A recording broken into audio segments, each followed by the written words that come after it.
순서가 또 정해진 것 같아서 좀 그렇기는 한데요. 제가 좀 말씀드리면 우선 그 기도서 3, 삼장은 그 1절이 그 통치자와 권세 잡은 자들에게 복종하고 순종하고 이렇게 말씀을 해요. 그래서 요 말씀은 그 바울 사도가 로마서 교회에 보내는 편지에서도 똑같은 말씀을 하고 있어요. 로마서 13장 1절에 보면 각 사람 위에 있는 권세들에게 복종하라. 권세는 하나님으로부터 나지 않음이 없나니 모든 권세는 다 하나님께서 정하신 바라. 그러므로 권세를 거스르는 자는 하나님의 명령을 거스름이니 거스르는 자들은 심판을 자취한다. 이렇게 말씀을 해요.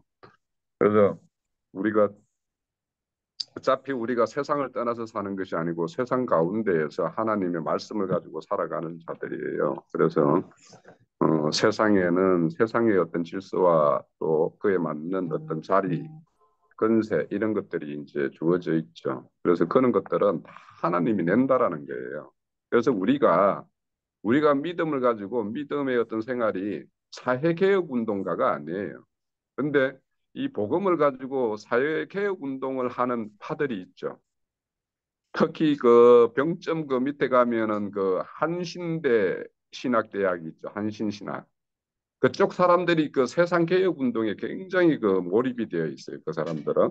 그래서 그 대표자가 문익함, 문익동, 이런 그 문씨 집안의 어떤 그 있죠. 거기가 이제 막 북한에 가서 이제 북한의 어떤 그 평화 이런 것들에 대해서도 운동을 하고 했던 분들인데 그렇게 돼 있어요. 그래서 그 사람들은 사회의 어떤 그런 어떤 부조리 이런 것들을 개혁하는 것도 하나님의 일이다. 그게 하나님의 일이 아닌 것은 아니지만 하나님은 그런 어떤 그들이 말하는 대로 그런 어떤 개혁을 이렇게 하는 게 아니라 우리가 잘 알다시피 예, 지나왔죠. 빌레몬서에 보면 오네시모와 그 빌레몬의 어떤 관계를 그런 세상의 어떤 주종 관계에서 어떤 생명의 형제의 관계로 이렇게 딱 그 생명을 전환시킴으로 인해 가지고 그 오네시모를 자유자 만들고 그리고 그 우리가 이제 뭐 말씀에도 보면 있잖아요. 종의 신분에 있던 자가 그리스도 안으로 부름을 받았다면 너는 그리스도 안에서 참 자유자가 돼야 될 것이고 또 네가 세상에서는 그 자유자에 있을 때 그리스도 안으로 부름을 받았다면 너는 이제는 지금부터는 그리스도의 종이 되어야 된다. 이렇게 말씀을 해요. 그러니까 이런 어떤 신분이나 어떤 그런 것들이 세상 질서 체계를 좀 이렇게 전복시키면서 이렇게 개혁하는 운동이 예수님의 어떤 운동은 아니다. 그래서 우리가 세상의 어떤 그런 거에 대해서 뭐 침묵을 하라 이런 거는 아니지만 그렇다고 해서 우리가 그런 개혁 운동가도 아니다. 그래서 우리가 이런 것들도 좀 잘 생각을 해야 될 거고.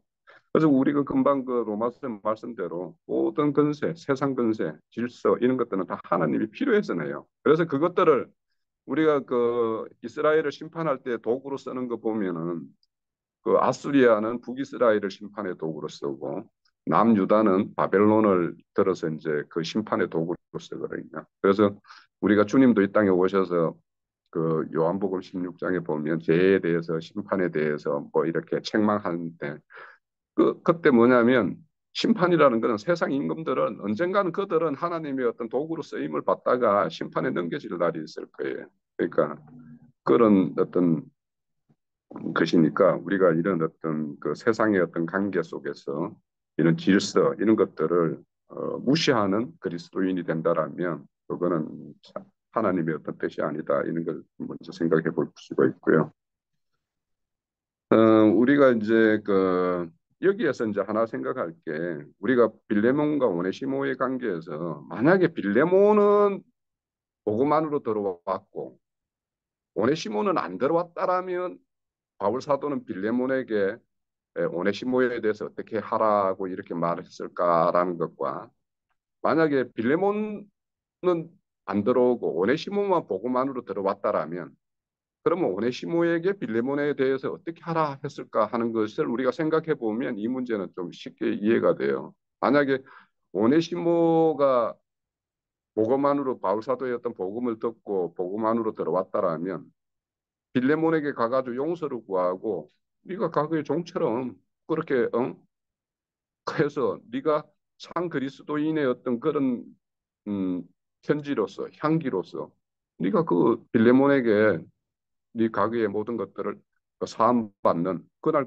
그 빌레몬이 용서를 해줄 때까지 너는 그것을 수행하라고 이렇게 일러줬을 거예요. 그런데 지금은 빌레몬과 오네시모가 다 복음 안으로 들어왔으니까 빌레몬에게는 빌레몬에게 당부하는 말이 있고 오네시모에게는 오네시모에게 당부하는 말이 있고 따로 있는 거죠. 그러니까 그런 차원에서 세상의 어떤 건세자들 이런 것들도 우리가 그런 눈으로 보면 될 것 같다. 그렇지만 이제 우리가 세상에 속한 살지만 세상에 속한 사람이 아니기 때문에 우리가 그들에게 복종하고 이렇게 하지만 하나님의 선한 일에 대해서는 늘 관심을 가지고 그거에 대해서 준비를 하라 이렇게 말씀을 해요. 그러니까 우리도 세상에 있으면서 세상에 있을 때는 그냥 세상 사람처럼 살고 복음 안에 들어가고 어떻게 예배당에나 이렇게 모였을 때는 그렇게 뭐 어떤 종교 행습을 행하는 이런 사람이라면 선한 일을 이렇게 행하는 사람이 아니겠죠. 그래서 여기에서 이제 그 디도에게 그 선한 일을 준비하라는 것은 결국에는 일장에서 각성의 장로와 감독자를 세우라는 거 이것도 준비고 그죠?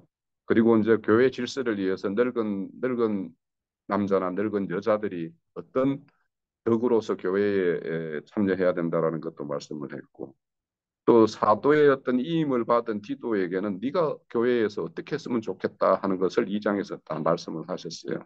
그러니까 그런 것들이 다 이제 선한 일을 위해서 다 준비하는 과정이고 선한 일을 이렇게 행해가는 과정이라고 볼 수 있겠죠. 그래서 이제 그런 걸 실행함에 있어서 이절에 보면 비방이나 다툼이나 이런 걸로 하지 말고 간용이나 온유함으로 해라 이렇게 이야기를 해요. 그래서 사실 이제 우리가 이 교회에 이렇게 보다 생활하다 보면 또 말씀을 추구하다 보면 말씀이 서로의 어떤 이해가 다르고 하다 보면 서로가 이제 다투기도 하고 막 이렇게 해요. 그래서 뒤에 보면은 너희들 변론, 족보 이야기 하지 마라 이렇게 이야기하는 것도 이제 어째 보면 비방하고 이런 어떤 그 이런 준비한 선한 일을 준비하는 과정에서 그거에 대해서 반하는 사람들이 분명히 있을 거 아닙니까? 그러면 그 사람들하고 이렇게 비방이나 다툼으로 하지 말고 간용이나 온유함으로 하라 이렇게 말씀을 하시는데 이제 우리가 이제 세속교회 사람들하고 우리하고 이렇게 이제 우리의 어떤 복음 가진 복음하고 이렇게 이야기하다 보면 참 이게 뭐 숨막히죠. 말이 안 통하니까. 예. 그러니까 그런 사람들에게 뭐 요즘에 그 카페에도 나오는 그 목사라는 거는 성경에 없다라든지 뭐 이런 말들 11조에 대한 이야기 뭐 헌금에 대한 이야기 이런 걸 하면 그 사람들하고는 그 말 꺼내는 순간부터 그냥 다른 노선을 걷게 돼 있어요. 그래서 우리가 이런 어떤 첨예한 문제들 그 사람들이 어떤 이해도가 전혀 준비 안 돼 있는 상황에서 이런 어떤 딱 그 사람들에게 그냥 딱 길을 막게끔 하는 이런 그 하재거리를 먼저 우리가 끄집어 와가지고 그 사람들하고 이렇게 뭔가 말씀을 교제를 하려고 하는 거는 참 지혜롭지 못하다는 생각이 들어요. 저는. 그래서 우리가 때로는 이제 쳐서 말할 필요도 있겠지만 음, 그들에게 어떤 복음에 대해서 어떤 기본 어떤 토양을 그들의 생각을 뭔가 잘못된 게 있지 않는가 스스로 이렇게 한번 생각해 보게 하는 어떤 이런 토대를 잘 닦는 것도 참 중요하겠다 싶어요. 자, 그래서 이 기존의 어떤 사람들 관념 속에는 그들의 어떤 생각하는 것들이 다 있어요. 그래서 어떤 그들의 어떤 선악 기준과 우리가 말하는 선악 기준이 다르고 또 그들이 이런 어떤 그 신앙생활을 볼 때 그들은 종교인이죠. 종교인들이 가지는 태도나 삶의 자세는 이런 거여야 돼 하는 그런 그들의 관념이 있어요. 그러면 그런 것들하고 우리가 가지고 있는 거하고가 정면으로 충돌을 하는 거 이런 것들은 그게 충돌을 했을 때 어떤 사람에게는 그 파열음이 그 사람의 어떤 길을 열게 하는 수도 있겠지만 어떤 사람에게는 완전히 길을 닫아버리는 어떤 계기가 될 수 있기 때문에 참이 이런 우리가 가진 말씀 증거하는 게 참 어렵다 싶어요. 그래서 저도 이제 나가면 이런 것들을 어떻게 실행을 할까 좀 이제 구체적으로 좀 실행을 해야 될 것 같은데 여러 생각들이 있습니다. 자, 3절에 보면 이제 우리가 복음들 왜 이렇게 다툼이나 이렇게 비방이나 이런 걸로 하지 말으라는 거는 3절에 보면 우리가 전에 속했던 일들, 우리의 이런 모습들이 있지 않았느냐. 그들도 왜 우리와 다툼과 비방이 이런 것들이 이제 일어나냐 하면 그들도 지금 우리가 과거에 걸어왔던 그 세계에 딱 갇혀 있기 때문이거든요. 그런데 우리는 그 세계에서 빠져나왔죠. 그게 뭘로 인해서 빠져나왔냐? 4절에 우리 하나님의 자비와 사랑하심으로 인해서 이게 우리가 거기에서 이제 구원을 받았다라는 거예요. 그러니까 우리는 그런 세계에서 이렇게 함몰되어 있지 않고 거기에 빠져나올 수 있었다라는 게 이게 얼마나 놀라운 건가 참 생각이 들어요. 오늘 이제 가장 중요한 게 이제 5절에 보면은 우리 이제 박영재 님도 이제 시간을 들여서 이제 말씀을 많이 하셨는데 여기 보면 중생의 시선과 성령의 새롭게 하심 이렇게 나와요. 그런데 이제 여기에 중생의 시선과 성령의 새롭게 하심이라는 게 이게 좀 우리가 잘 여러 가지로 의미를 생각해 볼 필요가 있는데 이게 그 요한복음 그 3장에서 니고데모와 이야기할 때 거듭남하고 여기서 말하는 디도에게 말하는 중생의 시섬하고 성령의 어떤 새롭게 하심이 약간의 의미의 차이가 있어요. 이게 뭐냐면 여기에 중생의 시섬의 어떤 중생이 된 자예요. 중생이 된 자에 대한 어떤 시섬. 그리고 또 성령의 새롭게 하심. 이게 어떤 의미의 중복 반복. 그러니까 우리가 같은 말을 반복하면은 그 강조의 의미가 있잖아요. 이게 오히려 여기 5절에는 5절의 말씀은 영의 구속을 받은 자에 대한 혼의 구원의 중점을 두고 있는 말씀이에요. 그래서 이게 전혀 헬라어를 찾아보면 달라요. 그러니까 우리 그 니고데모가 하고 이야기할 때는 위로 난다라는 그러니까 위로 난다라는 아노덴이라는 어떤 위로 난다라는 뜻을 가지고 있는데 여기에 중생이라는 것은 할린해가지고 다시라는 뜻이 강조되어 있어요.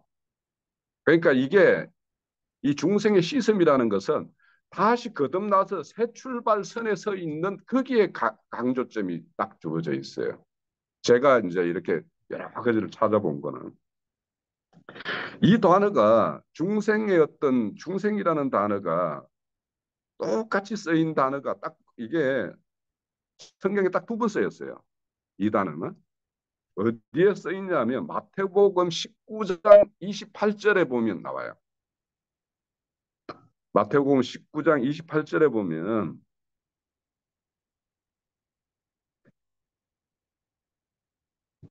예수께서 가라사대 내가 진실로 너희에게 이르노니 세상이 새롭게 되어 할 때 이 새롭게 된다라는 말이 여기 중생이라는 말하고 똑같은 거예요.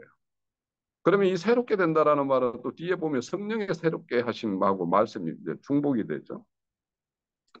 그래서 이 세상이 새롭게 된다라는 거는 시대의 전환이죠. 시대의 전환. 네? 시대의 전환의 어떤 경점을 말해요. 그래서 중생의 시슴이라는 것도 영의 어떤 구속을 받은 자의 새로운 출발점에 이제 영의 구속은 받은 거고 그러고는 이제 우리가 이룰 구원에 초점이 주어진 말씀이다. 그러면 여기에 이제 디도에게 보낸 이 편지의 서신자들은 이미 사도들의 어떤 복음을 듣고 교회 중에 참여한 자들이에요. 그럼 그들은 이미 이제 영의 구속은 받은 자들이죠. 그죠? 그럼 그런 자들을 이제는 교회 안에서 이제 질서를 어떻게 세우고 어떻게 할 것인가, 교회를 실행을 할 것인가 하는 것이 이 목회서신이란 말이에요. 그러니까 이 목회서신은 이미 구속받은 자들이 교회 중에 뭐에 우리가 중점을 두고 교회 실행을 할 것인가에 포커싱이 딱 있다라는 거예요. 그래서 우리가 이 시샘이라는 건 아까 이제 형제님 말씀 주셨던 에베소서 5장 26절에 보면 물로 씻고 뭐 말씀으로 깨끗해졌다 이런 말. 그러니까 결국에는 말씀에 의해서 그 사람의 영의 구속은 받았지만 우리의 어떤 마음은 옛사람의 어떤 성분에 의해서 옛 조성되어 있는 그런 부분들이 있단 말이에요. 그런 것들을 다 씻어내는 것들. 그래서 어 우리 음, 그 속죄제가 완성이 되면 속건제를 이루어야 된다라는 거매 마찬가지로. 그래서 우리가 이런 어떤 새롭게 된다라는 것에 대해서는 이게 어찌 보면 생명의 완전함으로 나아가는 거예요. 우리는 거듭났어요. 그러면 거듭난 자들이 그냥 거기에서 어린아이 어떤 수준에 계속 머물러 있는 어떤 그런 신앙을 할 것인가? 아니면 장성한 분량으로 이렇게 나아가는 생명의 분량을 이루는 쪽으로 나아갈 것인가? 그러니까 이 교회 실행은 믿지 않는 자에게 하나님의 말씀을 전개해서 믿게 하는 것도 있지.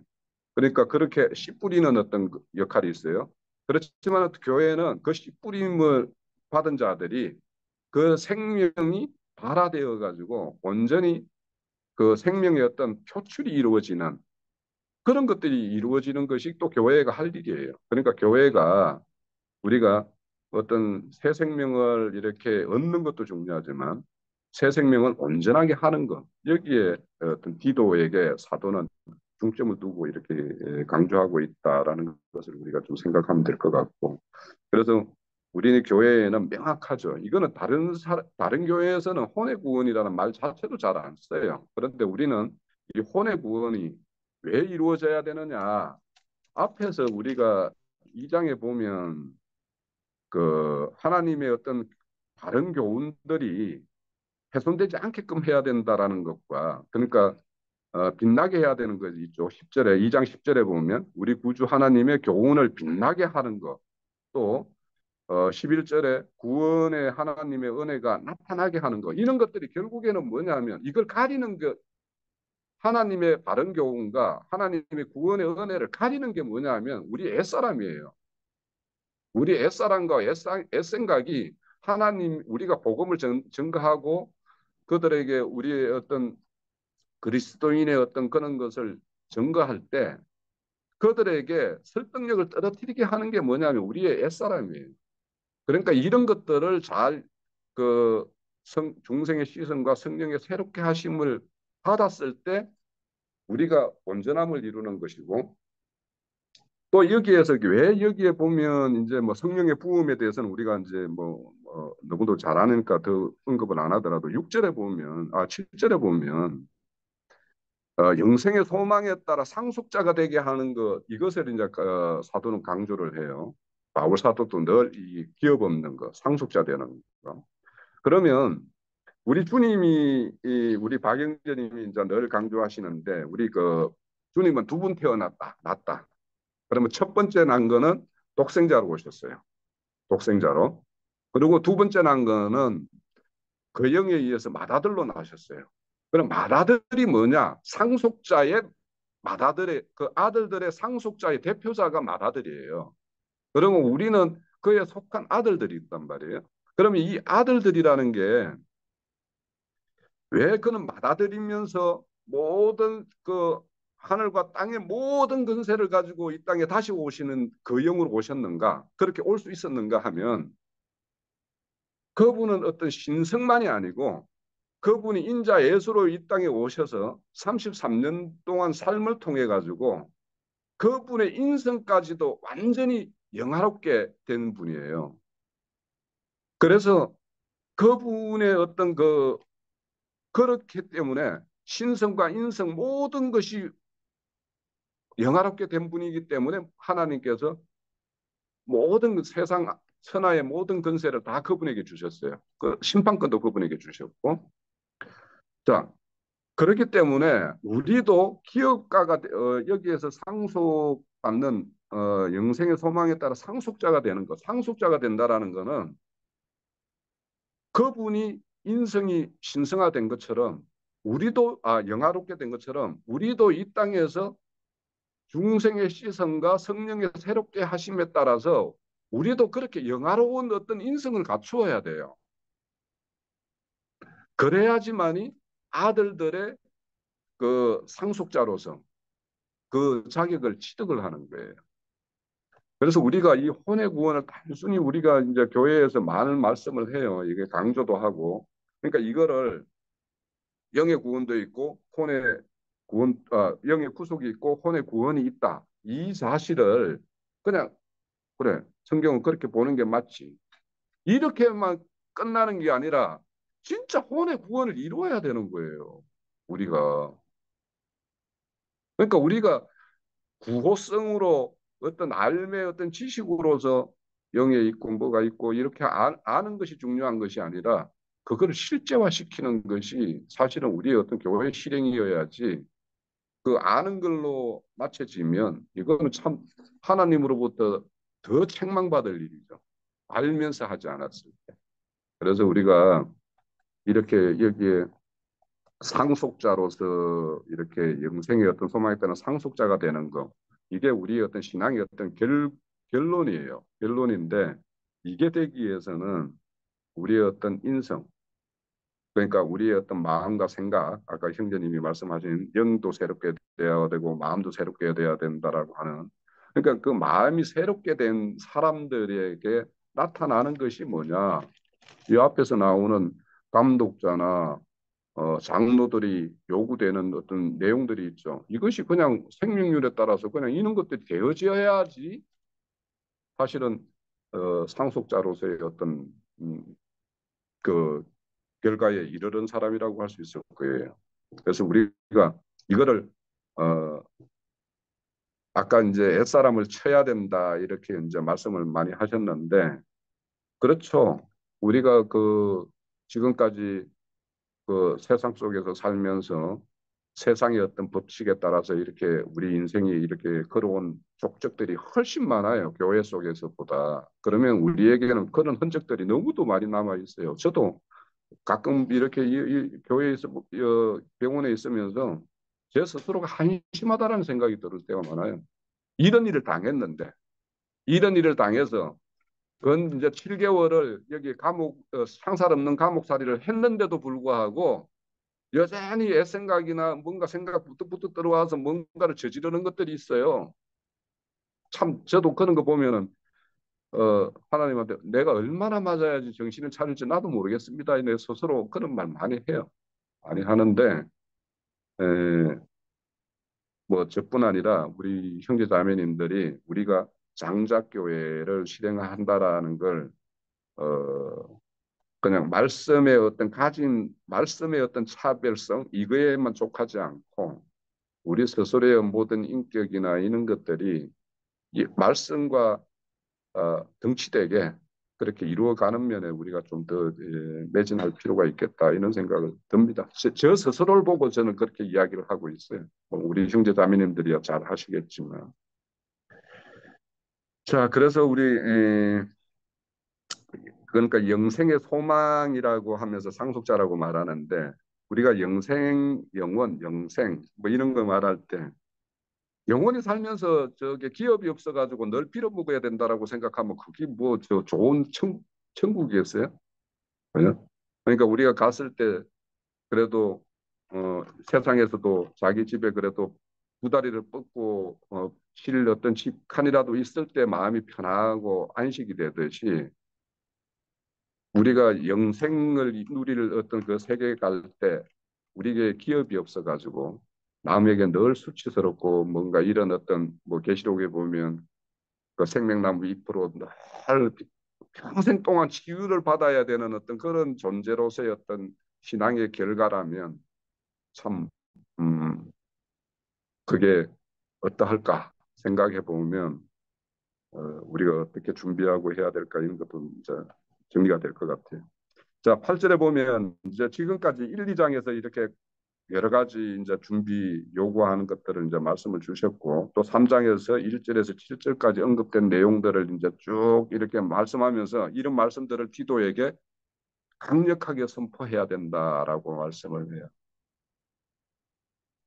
그래서 이 말씀을 가지고 이렇게 강력하게 선포하는 것과 앞에서 나오는 간용과 온유함으로 하라는 말을 어떻게 이렇게 잘 매칭시킬까 하는 거는 우리 각자가 이제 지혜의 문제예요. 그러니까 강력하게 선포하다 보면 비방과 다툼이 일어날 수도 있거든요. 그러니까 비방과 다툼이 일어나지 않으면서 내 가진 사도가 당부한 말씀들을 그대로 실행을 하는 거는 굉장히 지혜의 어떤 문제다. 그런 생각이 들고요. 자, 구절에 보면 이제 변론과 족보에 대한 이야기 이런 거 그만두라 이렇게 말을 하는데 참 저는 이거에 대해서 참 공감을 많이 합니다. 어, 저도 한동안 이제 막 좀 가진 말씀 가지고 인터넷 가서 카페 가서 막 좀 뭐 이름 있다라는 목사들 카페 가가지고 토론도 막 참여해보고 막 했어요. 하면 할 말 많아요. 그들의 그 이야기에 반론을 제기할 것도 많고 뭐 그렇게 많이 해봤는데 그거는 그래도 글로 하니까 감정은 덜 섞여요. 덜 섞이는데 이게 직접 이제 서로 귀 열고 입 열어서 이렇게 뭔가 말하고 듣고 하는 거는 이게 한참 하다 보면 그냥 이 속이 막 이 디비전은 어떤 그런 것을 많이 느껴요. 그러니까 그거는 내가 틀렸을 때도 그렇고 내가 좀 옳다라고 이야기하다 보면 아 상대 말에 어떤 그런 설득력이 있다라고 이렇게 인정하면서도 그게 쉽게 어그리가 안 돼서 막 그런 그 인정이 싫어서 막 그런 적도 있고 그런데 이 변론이라는 거는 그 논쟁 뭐 이런 말인데 그래서 말씀 가지고 여기 보면 차이가 내 가진 말씀과 상대가 가진 말이 다르다라면 결국에는 다른 길이에요. 결국에는 다른 길인데 그 차이를 우리가 어디까지 인정을 하고 함께 이렇게 갈 것인가. 이게 도대체 이 차이는 서로 같이 갈 수 없는 것인가 하는 것에 대해서 우리가 좀 판단을 해야 될 필요가 있어요. 그래서 뒤에 보면 이단에게는 두세 번 건면하다가 안 되면 멀리하라고 그랬잖아요. 그러니까 이 이단이라고 판정을 할 거는 정말 이 자하고는 도저히 함께 할 수 없네라는 어떤 결론이 내야 되는데 그래서 이런 것들도 이제 좀 차이를 이렇게 극복할 수 있는 어떤 차이인지 아니면 도저히 할 수 없는 건지 이런 것들은 또 개인의 판단에 따라 다를 거예요. 다를 텐데 그렇다 보면은 이제 그거를 극복하려고 하다 보면 변론도 생기고 뭐 이런 게 있겠죠. 근데 이제 디모데전서 1장 4절에서는 신하와 끝없는 족보에 대한 이야기 이렇게 말이 나와요. 왜 그런 디모데에게는 신하와 끝없는 족보 이야기라고 하고 여기 디도에게는 그 변론과 족보에 대한 이야기를 말하느냐? 그 당시 자 생각을 해보세요. 예수를 믿지 않는 자들에게 예수가 어떻게 태어났다라는 걸 말을 하면은 이거 박혁거세가 알에서 태어났다는 이야기하고 별반 다르지 않아요. 일반 사람들에게. 그죠? 예수가 성령으로 마리아에게 잉태되어서 났다라는 말을 하면 인간의 어떤 가지고 있는 이성과 논리 그거에 기반하고 있는 사람에게는 박혁거세가 우리 그 저 신라 있죠. 박혁거세가 알에서 났다라는 이야기하고 별반 다르지 않아요. 그래서 예수를 이런 많은 민족들에게 보면은 그들의 신화가 있죠. 우리는 당군 신화가 있고 그 당군 신화의 이야기를 우리가 신화라고 이렇게 믿고 있죠. 그런데 믿지 않는 자에게는 예수의 태어남을 이야기하면 신화로 이해하는 사람이 있어요. 그래서 그런 식으로 이 예수를 공격하고 그리스도인들을 공격하는 그런 면들이 있었던 거예요. 그래서 우리가 이런 예수의 태어남이나 예수가 이 땅에 오셔서 행했던 모든 이적과 표적들 막 이런 것들을 이야기하면 어떤 세상 사람의 어떤 이성을 가지고 있고 그런 어떤 과학이나 이런 어떤 거에 의해서 판단하고 있는 사람에게는 그들이 얼마든지 야 심지어 우리 교회에 같이 이루고 있던 사람 중에서 우리 계시록에 이렇게 뭐 상계를 운영하시는 하나님 뭐 이런 거 이야기하면 논픽션 뭐 저 에페소 영화 이야기다라고 이야기한 사람이 있었잖아요. 그죠? 우리 교회를 떠나간 사람 중에서 계시록을 우리 형제님처럼 그렇게 풀면은 잠자는 자가 먼저 일어나고 뭐 막 이런 말을 하고 하면 그거 소설 영화 공상 만화 영화 같은 이야기를 한다라고 한 사람이 있었어요. 수원의 김모 씨가 그런 말을 했어요. 그러니까 성경에 기록되어 있는 말씀에 떠나서 그 사람은 그렇게 판단을 하는 거예요. 그 이성적으로 그러니까 그 사람은 종교인이죠. 속 사람이 속 생명이 이렇게 새롭게 되고 막 여기만 점철되어 있기 때문에 그것이 신앙의 결론이기 때문에 그 사람은 그렇게 이야기하는 거예요.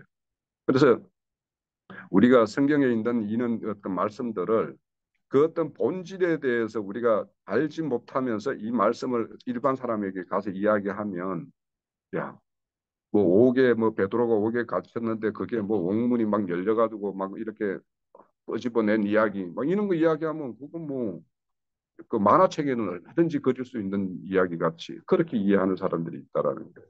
그래서 그런 것들을 실질적으로 하나님은 왜 그런 일을 했는가 이 표적을 통해서 하나님은 어떤 걸 이야기해 주고 싶어서 이런 것들을 어, 일으켰고 그 이야기에 담겨 있는 이면의 이야기는 무엇이다라는 걸 우리가 말해주지 않으면 이런 사람들 중에는 신화와 같은 이야기다라고 하는 사람도 있고 또 그 이야기를 이제 서로 이제 변론을 이제 어떤 철학적인 변론을 가지고 오는 사람 뭐 얼마든지 있을 수 있겠죠. 과학적인 어떤 지식을 동원해 가지고 그것에 어떤 맞다 틀리다 이렇게 이야기하는 사람도 있을 거고. 자, 이런 것들이 있다라는 거예요.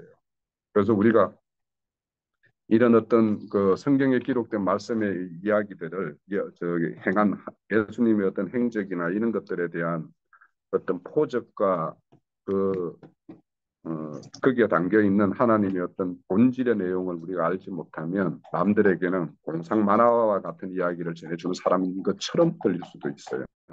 그래서 우리가 저도 여기에서 이제 병원에 한 분 오래도록 같이 이제 저녁 식사 후에 운동을 같이 했던 분이 있어요. 연세가 저희들보다 많은데 그분하고 오래도록 이제 소통을 많이 했기 때문에 아니 아무리 노력을 해도 걸음도 안 들고 그렇게 하는데 내가 처음에 왔을 때 뵐 때나 지금이나 똑같은데 왜 이리 열심히 하십니까? 하나님은 이 육신의 몸을 벗으면 빛나는 빛의 갑옷을 우리한테 입혀 주신다라고 이렇게 성경은 기록하고 있다. 이제 이 육신에 대한 어떤 미lem을 좀 떨쳐버리고 제가 믿는 하나님을 좀 믿어보세요 하니까 그 말 한마디 한 이후로부터 나하고 이야기를 안 하려고 그래요.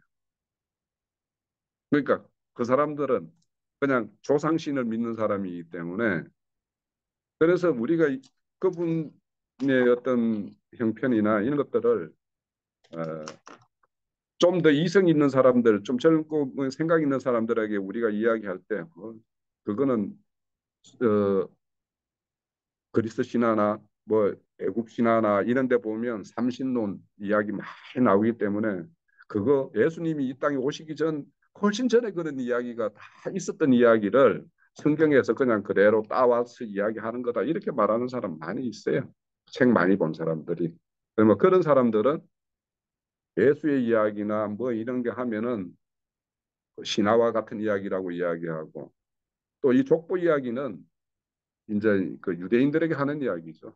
우리의 혈통적 이스라엘의 어떤 그런 그 선민 사상에 잡혀 있는 자들에게 이제 경고를 주는 건데 그런 이야기 더 할 필요 없다. 음.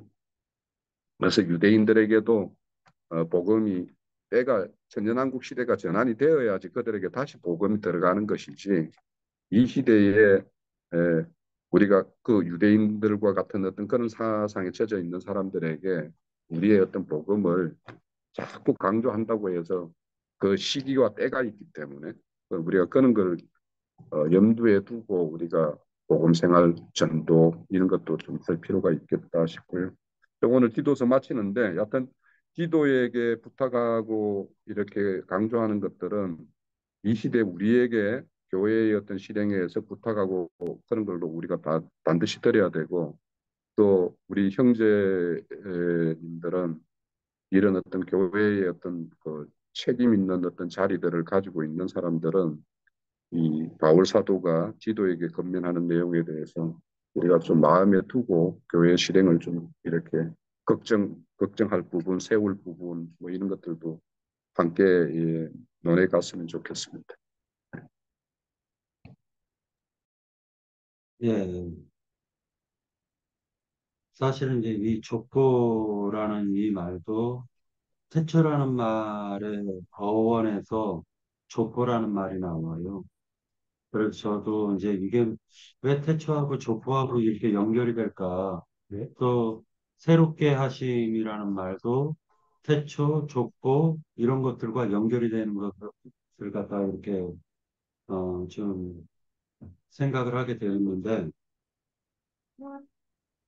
실제로 이제 그 지식과 지혜라는 말 여기에서 지식이라는 게 그노시스 파가 있고 에피우스 파가 있지 않습니까?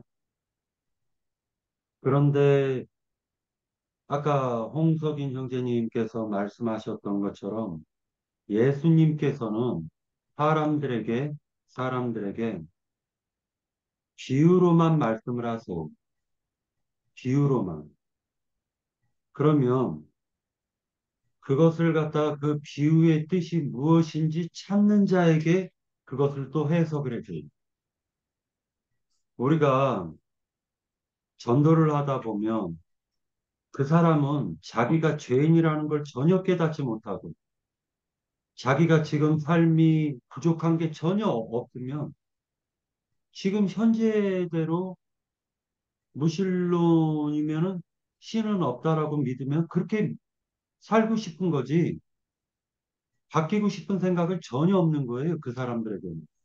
그래서 간혹 가다가 제가 사람들에게 전도할 때 툭 하고 던지는 말이 있어요. 툭 하고 던졌는데 아무 반응이 없어. 그럼 그 사람에게는 아무 어떠한 복음도 안 전해요. 툭 하고 던졌는데 맞받아 치는 게 있어요. 어떤 논쟁이라도 하려고 하는 마음이 있어요. 그러면은 그때는 서로 대화를 해요. 근데 논쟁도 필요 없고 뭐 하나님이 누군데 뭐 하나님이 계셔? 이런 사람한테 백날 붙잡고 기쁜 소식, 복된 소식이라고 하고 전해봤자 하나님이 밥 먹여줘 하는 사람도 있었어. 하나님이 밥 먹이죠. 뭐 하나님 소기에다가 코에다가 병이지. 너 좀 성경 좀 봐라 이런 것과 똑같아요. 그래서 그런데 또 이제 지식과 지혜에 대해서 생각할 때 지식이라는 게 그노시스 알게 된다라는 뜻인데 아는 것을 아는 것과 믿는 것이 이율 배반적인 걸 실질적으로 영지주의자라고 얘기를 하는 겁니다. 그런데 그 영지주의자들 보면은요, 특징이 있어요. 통일교 문선명이가 원리강론이라는 걸 썼는데 그 원리강론이요, 우리하고 되게 비슷한 점이 많아요.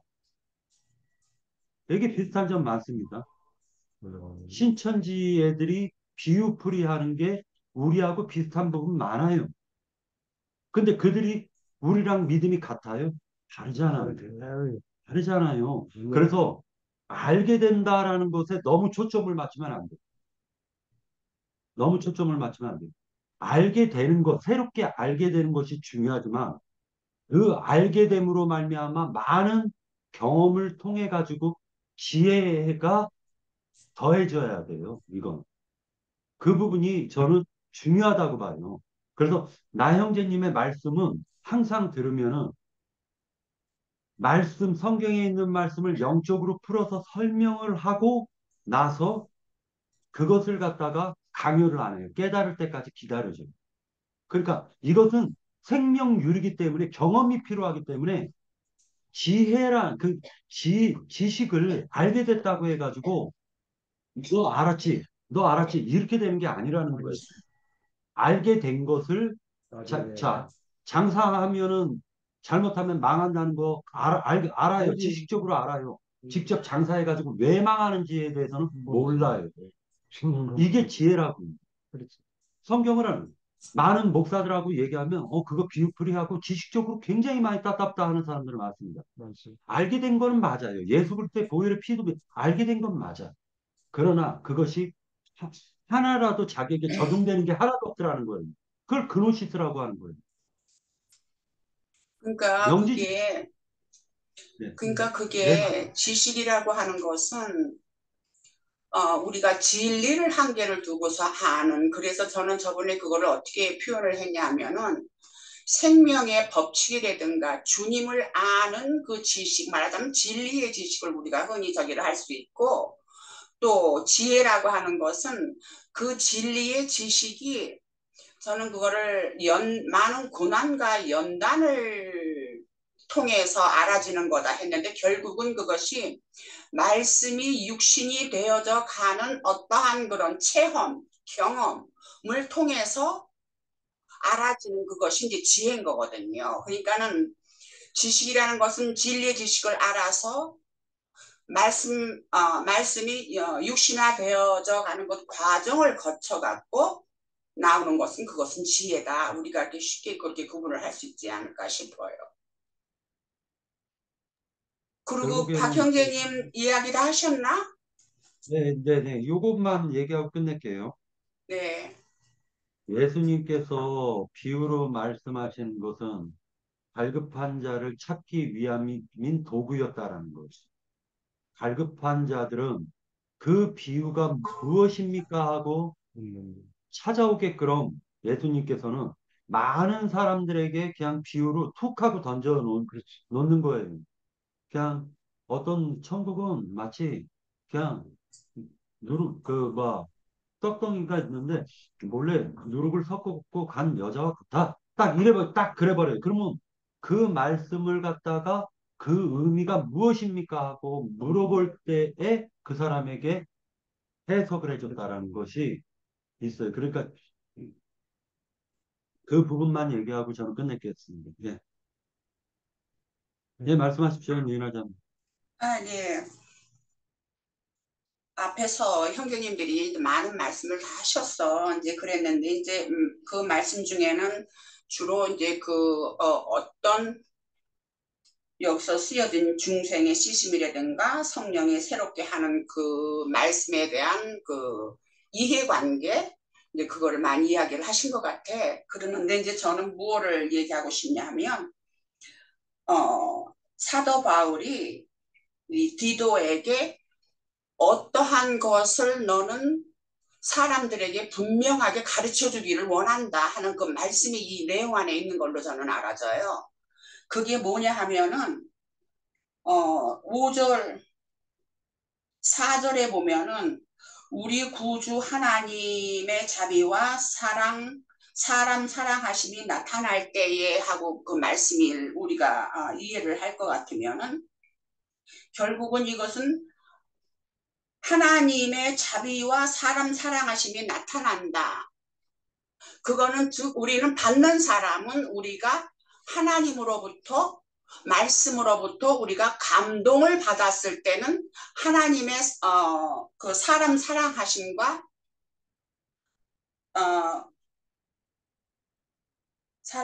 그 자비가 나타나는 것인 거거든요. 그러면 우리는 그것을 받는 사람들이에요. 그렇기 때문에, 그래서 그렇게 해서 말하자면 쉽게 우리가 얘기를 하면, 우리가 하나님의 말씀에 감동을 받아서 하나님은 이런 분이시구나 하는 그것을 우리가 알 때에 그것이 곧 하나님이 나타나신 거예요, 그 사람한테. 그러기 때문에 그로 인해서 우리를 구원을 하시는 거야. 우리를 구원을 하는 그 과정으로 이제 시작이 되는 거죠. 우리가 감동을 받아서 마음의 심령의 변화로 인해서 구원에 이르기까지의 일이 시작이 되는 것인데, 근데 그것이 무엇이냐면 우리가 행한 바 의로운 행위로 말미암지 아니하고 하셨어요. 이 말씀은 우리가 의로운 행위, 이 말씀 안에서 의로운 행위라는 건 여러 가지가 포함이 될 수가 있지만은, 여기에서 지금 말하고자 하는 거는 우리가 주님을 하나님을 영접했다는 그것을 의로운 행위라 하고 표현을 했다고 저는 생각을 해요. 그래서 그 영접한 것으로 해서 우리가 구원을 이루는 것이 아니고, 그러니까 우리가 영접을 해서 그 의로운 행위로 해서 구원으로 시작이 되는 것이 아니고, 오직 그의 긍휼하심을 따라 중생의 씻음과 성령의 새롭게 하심으로 했다. 지금 그렇게 말씀을 하세요. 이거는 말하자면은 우리의 어떠함이 아니고 완전하게 주님의 긍휼하심으로 인해서 우리가 거듭나는 것 과정을 거쳐가면서 중생의 씻음이라는 것은 여기에서 말하고 싶은 거는 저는 꼭 꼬집어서 얘기를 한다고 할 것 같으면은 3절에 4절에 보면은 가증스러운 자, 미워하는 자, 피참 미워하는 자, 또 악독과 투기를 일삼는 자, 정욕과 행락의 종로를 하는 자, 이런 사람들은 다 마귀의 성분에 속한 사람들이죠. 그것이 우리의 옛사람이었어. 옛사람이었는데 그런 것에서 우리가 씻음을 받는 거지요. 말하자면 그것이 이제 중생의 씻음이다. 그렇게 이제 말씀을 전개를 하지를 않았나, 이 말씀 안에서는 저는 이제 그렇게 이해를 했고, 그랬고 이제 성령의 새롭게 하심하고, 그것도 이제 홍영재님도 아까도 그것을 마음이 이제 새로워지는 것이다, 그렇게 표현을 하셨어요. 그랬는데 저도 거기에는 같은 적으로 했는데 그걸 마음이라고 하지 않고 저는 그거를 심령이라고 이제 표현을 하고 싶어요. 왜냐하면 거듭나면 주님은 우리의 양심 안에 심령 안에 거하시기 때문에 그 성령으로 거듭남으로 인해서 우리가 심령이 말하자면 그 성령이 우리의 심령을 새롭게 해주시는 것인 거거든요. 그래서 이제 그렇게 이제 표현이 된 거다, 이렇게 생각이 되져요. 그랬기 때문에 그렇게 해서 우리가 구원을 이루는 것이지, 우리 구주 예수 그리스도로 말미암아 우리에게 그 성령이 풍성히 부어주세요. 그러니까 결국은 주님의 성령으로 인해서 전적으로 우리는 그야말로 하나님을 영접했다고 하는 그런 의로운 행위는 전혀 상관없고 완전하게 긍휼하심과 주님의 자비하심으로 인해서 우리가 구원의 길을 들어갈 수 있는 것이다 하는 것을 여기서는 이 사도 바울은 디도에게 전하면서 그것을 사람들에게 확실하게 전해라. 말하자면은 우리의 구원이라는 것은 우리의 어떠함으로 되는 것은 전혀 없고 완전하게 은혜로 되는 것이다. 은혜로 되는 것이다 하는 것을 여기서 말씀하시는 것으로 그렇게 봐졌고, 그랬기 때문에 그 밑에 이제 7절에서는 우리로 그의 은혜를 힘입어서 의롭다 하심을 얻어서 우리가 구원을 이루고 혼의 구원을 다 이루면은 영성의 소망을 따라서 우리가 하나님의 분깃이 이제 된, 하나님의 한 부분이 되는, 하나님의 분깃이 되는 그런 상속자를 우리가 받을 수 있는 그런 구원을 여기서 말하는 것인데, 확실하게 모든 것은 우리의 어떠한 행위, 여기서 말하면 설사 우리가 마음을 돌이켜서 주님을 영접을 했다 할지라도 그러한 의로운 행위가 된 것이 아니고 전적으로 은혜로서 주님과 하나님의 은혜로서 이것이 되는 것이다 하는 것을 여기서 강하게 말을 하는 것이 아닌가 하는 것으로 마음에 와닿았어요. 그랬기 때문에 여기에서 8절에는 보면서 이 말이 미쁘도다. 이 말이, 그러니까 지금 이 위에서 우리가 지금 한 그 5절에서부터 4절에서부터 지금까지 한 말이, 이 말이 정말로 미쁘다, 믿음직하다, 믿음직하다 하면서 너는 이것을 사람들에게 굳세게 말해라, 그렇게 말씀을 하셨어요. 그래서 여기에서 구원에 이르는 것은 우리의 어떠한 털끝만한 의로운 행위로 되는 것이 아니고 온전히 주님의 긍휼과 자비하심으로 은혜 안에서 우리가 구원을 이루는 것이고 그것이 참으로 미쁘신 말씀이다. 그러니까 너는 이것을 확실하게 사람들에게 전해라 하는 그러한 핵심이 여기에 있지 않나 그렇게 저는 봐졌습니다. 네, 여기까지입니다. 네, 더 첨가하실 내용 있나요?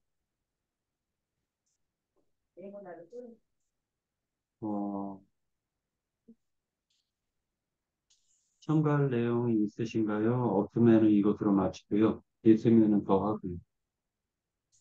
시간이 많이 됐습니다. 제가 예, 잠깐만요. 우리가 여기 그 핵심은 우리가 그 상속자 되는 것이 가장 중요하거든요. 우리 교회 실행에서. 상속자 된다라는 것은 지금 이제 앞서서 중생의 시선과 성령의 새롭게 하심이라는 게 결국에는 이게 이기는 생명을 만드는 거예요. 그러니까 주님이 이 땅에 오셔서 모든 것을 다 이기셨죠. 그 이기는 생명을 우리에게 부어줬어요. 6절에 보면 성령을 풍성히 부어주는 거. 그러니까 결국에는 우리가 이기는 생명이라는 것이 무엇인가. 그리고 그래서 이 예수님이 그 이김으로 인해서 맏아들로 다시 난 것처럼 우리도 이기는 생명으로 어, 다시 낳고 다시 낳고 이기는 생명으로 이렇게 33년에 예수님이 산 것처럼 우리도 이 땅에서 교회 실행을 그 이기는 생명으로 그 이김의 어떤 표적들을 이루어야 되는데 그게 이제 개인적으로는 혼의 구원이고 개인적으로는 혼의 구원이고요. 그리고 금방 말씀하신 대로 그 어떤 우리를 통해서 교회를 통해서 하나님의 어떤 자비와 긍휼하심이 나타나서 이걸로 통해서 새롭게 열매 맺는 어떤 결과물이 결국에는 또 새로운 아들들을 산출하는 것이 되겠죠. 그래서 우리가 이 아들들이라는 거는 결국에는 아버지의 어떤 기업을 이어받아서 그 기업을 일구어야 돼요. 일구어야 되는 것이기 때문에 에, 우리가 양면, 그러니까 우리의 어떤 각자의 어떤 생명을 풍성하게 하고 이룰 구원을 이루는 한 면, 그것이 이루어졌을 때 결국에는 하나님의 어떤 바른 교훈이나 하나님의 어떤 구원의 은혜를 우리를 통해서 나타나게 되고 그 나타남이 다른 사람의 어떤 구원으로 인도하게 된단 말이에요. 그래서 우리가 이런 면들을 교회 실행에서 진짜 염두에 두고 우리 교회 안에서나 우리가 밖에 가서 전도할 때 우리가 하나님의 어떤 그런 빛나는 교훈을 우리의 어떤 내성분 이런 것 때문에 하나님의 어떤 그것을 가리는 역할에 대해서 우리가 염두에 둬서 제가 지난주에도 이야기했듯이 이제 나는 우리 교회에선 위선이다 이런 말을 안 했으면 좋겠다 싶어요. 우리 스스로는 결국에는 그 밖에 가면 그런 어떤 아말렉 족속과 같은 자들이 있죠. 우리 지난주에 나 저기 그 사무엘상 15장의 말씀에 보면 하나님이 구속하는 겐 족속이 있는가 하면 완전히 진멸하는 아말렉 족속이 있어요. 그러면 아말렉 족속이 뭐냐? 이스라엘이 출애굽을 때 강약기를 행할 때 지쳐 있는 이스라엘의 후미를 쫓아오면서 그 뒤쳐져 있는 자들을 치는 역할을 했던 게 아말렉 족속들이에요. 그러면 오늘날은 누구냐? 교회에 뭔가 세상에서 지치고 피곤해서 교회 문을 두드리고 들어왔는데 교회 오니 그 자들을 천대하고 세상에 어떤 그 세력 있는 사람들 이런 거는 우대하고 이렇게 행하는 사람들이 아말렉 족속과 똑같아요. 제가 그때 볼 때. 그러면 그런 자들에게는 우리가 아말렉 족속과 같은 자에게는 서서 이야기해야 되는 거고 겐 족속과 같은 자들은 거기에서 불러내야 되는 것이고 그래서 우리가 이런 여기 담대히 이렇게 해라고 하는 것 중에서도 저는 이제 이 3장 8절에 디도 3장 8절에 조심하여 선한 일을 이렇게 말을 해요. 그러니까 우리 조심해야 돼요. 우리 조심하면서 진짜 복음을 가지고 뭔가 이걸 조심스럽게 다루어야지. 그러니까 어떤 자에게는 담대하게 쳐서 아말렉 족속 같은 자에게는 담대하게 쳐서 이야기해야 될 거고 겐 족속과 같은 자에게는 진짜 그들을 응? 어? 그 조심스럽게 우리가 다루면서 이 감용과 온유함으로 그들을 잘 불러낼 수 있는 이런 역할을 해야 되기 때문에 우리 각자의 혼의 구원 이루는 거 열심히 해야 되고요. 그 이루은 그것으로 인해서 하나님이 우리를 통해서 그분의 어떤 사랑이 나타날 수 있게끔 그분의 어떤 바른 교훈이 전해지게끔 이 하는 거에 대해서 우리 이, 이 기도의 어떤 그 사도의 어떤 부탁을 우리는 그렇게 듣고 음, 우리 스스로도 진짜 조심하자. 우리 박형제님 예전에 내가 한 분 이 말을 하면은 놀랄 건데 예전에 저 그 오산에 나 초대했었죠 한 분. 한 분 초대해서 갔을 때 그때 낯선 사람 첫사람 처음으로 그 모임에 한 분 온 사람이 있었어요. 그죠? 그때 네. 박영재님이 엄청 혈기가 있어서 어? 그때 그거 보면서 음, 그, 그 사람이 상처 안 받고 갔으면 좋겠다. 그런 생각을 많이 했었는데 우리 그런 면이 저는 박영재님 참 부럽고 좋은 면도 있고 저는 박영재님이 그런 어떤 열정에다가 이제 익어가는 어떤 모습 저도 똑같이 익어가야 되고 하는 모습이 있어서 우리 그 오산 이쪽 모임에는 박영재님이 정말 앞으로 잘 이끄시고 이렇게 하실 것 같다라는 생각이 들어서 참 늘 이렇게 박영재님 요즘에 내가 그 집회하는 때 이렇게 참석하면서 아 감사하다 이런 생각이 들고 그렇습니다. 네, 우리 형제님, 지금 형제님께서 하신 말씀에, 이제 저는 또 저 나름대로 그거를 어떻게 연결을 하고 싶으냐 하면, 어, 굳세게 말하라. 이는 하나님을 믿는 자들로 하여금 조심하여 선한 일을 힘쓰게 하려 함이라. 이것은 아름다우며 사람들에게 유익하니라.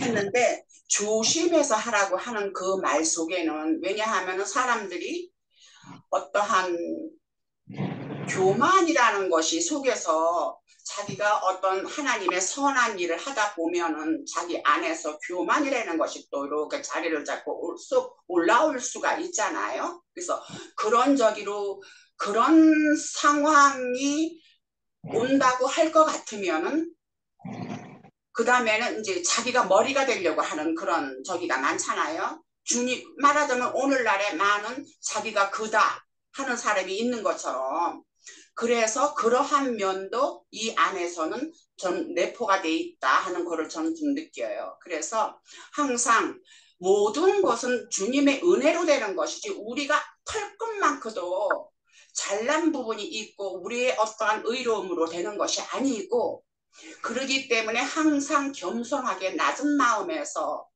사역을 하고 동역을 하고 할 때에 그것이 온전한 결과가 오는 것이지 그렇지 않으면 자기가 교만이라는 그러한 또 지한의 저기를 해서 주님을 넘치게 하는 자기가 그러다 하는 이단적으로도 빠질 수 있는 그러한 불상사도 일어날 수 있는 그러한 면도 여기 내포되어 있는 것이다 하는 것으로 저는 또 이렇게 보고 싶어요.